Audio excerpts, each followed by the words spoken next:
I believe that the real problem in this world is not climate change. The real problem is us because of our ignorance and apathy. That would be, we will because we can. 25 lugar sa bansa ang posibleng makaranas ng danger level na heat index o damang init ngayong araw na aabot sa 42 degrees. I want to let everybody know that all things are possible and all things are feasible if we work together. We will because we can. Hello everyone! Today, we're diving into a topic that affects us all, climate change. It's a reality that's shaping our planet and our lives. Ang bawat puno ay isang pag-asa sa kinabukasan ng ating bansa. Sa paglipas ng panahon, tila mga puno'y tuluyan ng nakakalbo, mga batis at ilog na patuloy ng natutuyo. Kanino ba dapat isisi? O tayo ba ang dapat nasisi? Ang pangunahing dahilan ng climate change ay ang aktibidad ng tao na nagdaragdag ng greenhouse gases, partikular ang carbon dioxide.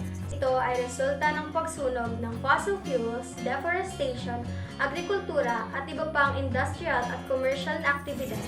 Dahil sa pagtaas ng greenhouse gases, nadadagdagan ang heat na naiipon sa planeta na nagdudulot ng pagtaas ng temperatura, pagbabago sa precipitation patterns, pagbaba ng ice caps at glaciers, at pag-angat ng antas ng karagatan.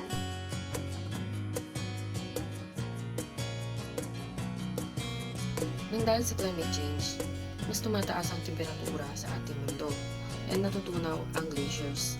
Dahil nga sa sobrang init, mas lalong nagiging heavier ang rainfall na nagkukos ng flooding at pagkasira ng mga kabahayan.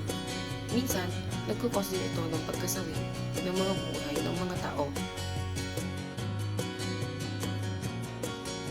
So, as a student and bilang isang mamamayan ng Pilipinas, I feel like may responsibilidad tayo upang alagaan ang ating kalikasan.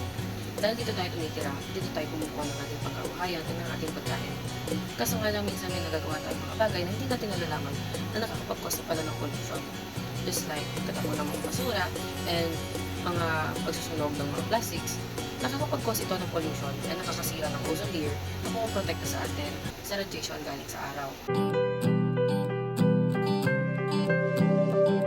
Ang hangin na humahaplo sa aking mga balat, ito ay nagmumula sa iyo. Ilan sa mga maaaring gawin upang maibsan ang labis na epekto ng climate change ay huwag magtapon ng basura kung saan-saan.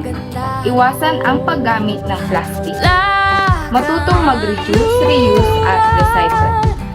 Hanggang silangan, ang sinag ng araw, ang iyong korona, kataas-taasang kamahalan, kalikasan.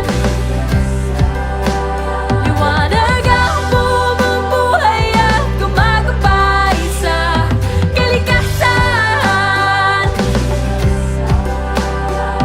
Marilap ang iyong kulay na nagbibigay buhay. Mula kapatagan hanggang sa mga bundok, kamangha-mangha pagkalikha sa iyo. Sa araw ulan kahit pa bagyo, payapa ang buhay o may pagsubok. Ang pag-ikot